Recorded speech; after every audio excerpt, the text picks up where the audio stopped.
And I appreciate that clarification. Just the one thing, but then after kind of implementing these things and one's now ensured that they're not attaching to these external environments, but at the same time, obviously, they are providing the benefits that they provide. What would an actual good neighborhood, a good life, kind of a genuinely good life that has that inner peace, what would it actually look like in practical terms? Well, a genuinely good neighborhood and a good life will be the people where people are connected to each other, wherever you, so your sense of belonging to the place actually comes from the place. The people who live in that place have stake in you and you have stake in them.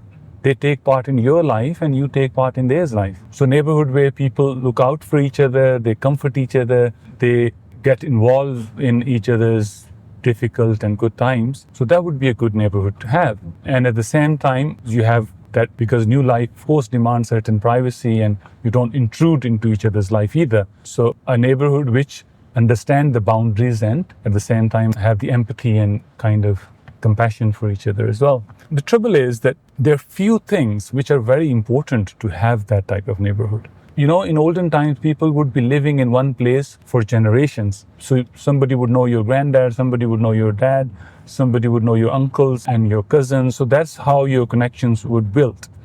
And now with urbanization, and especially with these upper class neighborhoods, people move up the ladder from smaller neighborhoods to coming up to these bigger neighborhoods.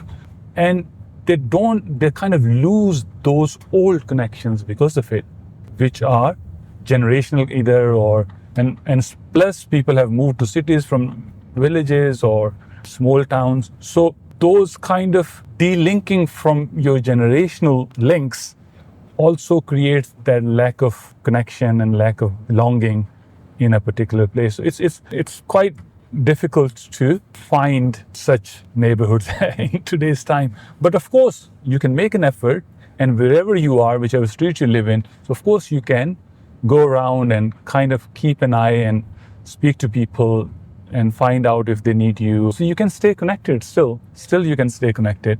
But because of, say, migration and other things, it is not as easy as, because when people know you from generations or they know your parents, the connection become much more, it's already stronger. You don't have to make that much extra effort. But when it is only the first time you're knocking somebody's door, it takes time to kind of develop that.